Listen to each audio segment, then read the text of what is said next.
नमस्कार दोस्तों, स्वागत है आपका फैक्ट्स एंड पॉलिटिक्स में। डे वन से जब से दिल्ली विधानसभा चुनावों की घोषणा इलेक्शन कमीशन ने की थी, हम लोग ये कह रहे थे कि ये चुनाव वन साइडेड नहीं है। लेकिन कुछ गोदी यूट्यूबर जिसमें रवीश कुमार जैसे लोग आते हैं, अभिसार शर्मा जैसे लोग आते हैं, मोहम्मद जुबैर जैसे लोग आते हैं, साक्षी जोशी जैसे लोग आते हैं, या फिर पुण्य परसून वाजपेयी जैसे लोग आते हैं। इन सारों ने मिल करके एक एजेंडा बनाया, एक प्रोपेगेंडा तैयार किया कि केजरीवाल के अलावा दिल्ली में तो भाजपा है ही नहीं, सिर्फ और सिर्फ केजरीवाल ही हैं। मतलब वन साइडेड इलेक्शन है। बहुत लोगों ने ये मतलब चुनाव एक तरफा जबरदस्ती बनाने का प्रयास किया। आप यूट्यूब चैनल खोल करके देख लो रवीश कुमार का, आप यूट्यूब चैनल खोल करके देख लो अभिसार शर्मा का, आप ट्वीट देख लो ऊपर से लेकर के नीचे तक मोहम्मद जुबैर का।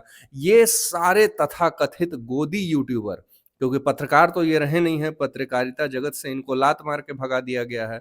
लेकिन ये कांग्रेस और समाजवादी पार्टी जैसे छुड़वैये पार्टी, जो लात मार करके अपने स्टेट से जनता ने जिनको भगा दिया है, उनके लिए ये बड़े पत्रकार हैं। तो अब जाके ये गोदी यूट्यूबर बन गए हैं। ये कांग्रेस की कभी गोद में खेलते हैं, कभी आम आदमी पार्टी की गोद में खेलते हैं, और कभी समाजवादी पार्टी की गोद में खेलते हैं। एंटी भाजपा और एंटी मोदी प्रोपेगेंडा चलाना इनका परम अधिकार बन चुका है। एक जर्मन शेफर्ड जो भारत में रहता भी नहीं है, जर्मनी में रहता है, लेकिन उसको भारत के वोटर्स का मिजाज पता होता है। खुद वो वोट डालने नहीं आता है, लेकिन उसको भारतीय वोटर का मिजाज पता है कि वो तो अरविंद केजरीवाल को ही जाएगा।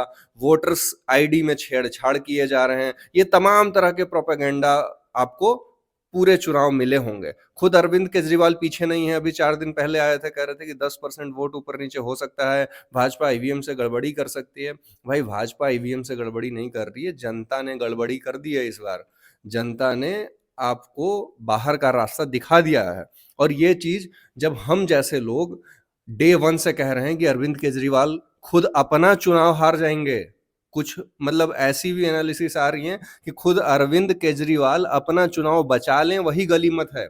ये जो अरविंद केजरीवाल को देश का नेता और आम आदमी पार्टी को इंडिया गठबंधन में सबसे बड़ा बनाने का प्रचार हो रहा था ना, भाई साहब, इनकी पार्टी बचना मुश्किल हो जाएगी। ये पार्टी बचा लें तो उसमें भी बड़ी जीत होगी। अभी अगर ये आम आदमी पार्टी चुनाव हार जाए तो इनकी पार्टी अस्तित्व की लड़ाई लड़ेगी।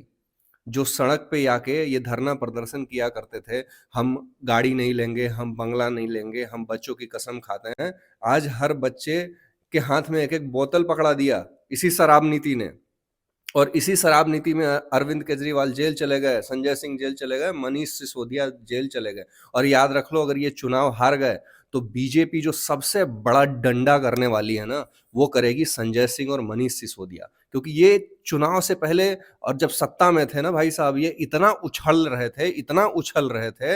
यही संजय सिंह नरेंद्र मोदी और अमित शाह के बारे में अपशब्द कहता था। अब जब रिजल्ट आ जाएंगे ना, इसकी हेकड़ी उतर जाएगी। तो आप ये मान के चलिए कि जब ये सत्ता में थे, तब इनका बढ़ बोलापन इस कदर था कि लोग इंतजार कर रहे थे कि जिस दिन तुम चुनाव हारोगे, तुमको वही दवाई दी जाएगी जो दवाई तुम दूसरों के लिए तैयार करते आए हो। इन्होंने यमुना पे झूठ बोला, इन्होंने शराब नीति पे झूठ बोला, इन्होंने शिक्षा पे झूठ बोला, इन्होंने सड़क पे झूठ बोला, और इन्होंने अपने बच्चों की कसम खा करके इसके बाद पलट गए, ये भी झूठ बोला। तो अरविंद केजरीवाल की सत्ता जा रही है, ये डे वन से दिख रही थी। मुस्लिमों का तुष्टीकरण जिस हिसाब से इस आदमी ने खुलेआम किया है, वैसा किसी पार्टी ने आज तक नहीं किया है। तो इनका जाना, इनकी विदाई तय थी। और जितने प्रोपेगांडू लोग बैठे हुए थे, जितने लिबरांडू बैठे हुए थे, इनके लिए फील्डिंग बैटिंग सबकी, राजदीप चाहे सरदेसाई हो, चाहे पुण्य परसून वाजपेयी हो, चाहे अभिसार शर्मा हो, चाहे फिर अजीत अंजुम हो, जो गली गली में घूम घूम के पूछता था कि आप क्यों वोट दे रहे हैं। पब्लिक बोल रही थी कि भाई हम हिंदुत्व के दिल के लिए दे रहे हैं, तो उसको ताना मार के आगे बढ़ जाता था।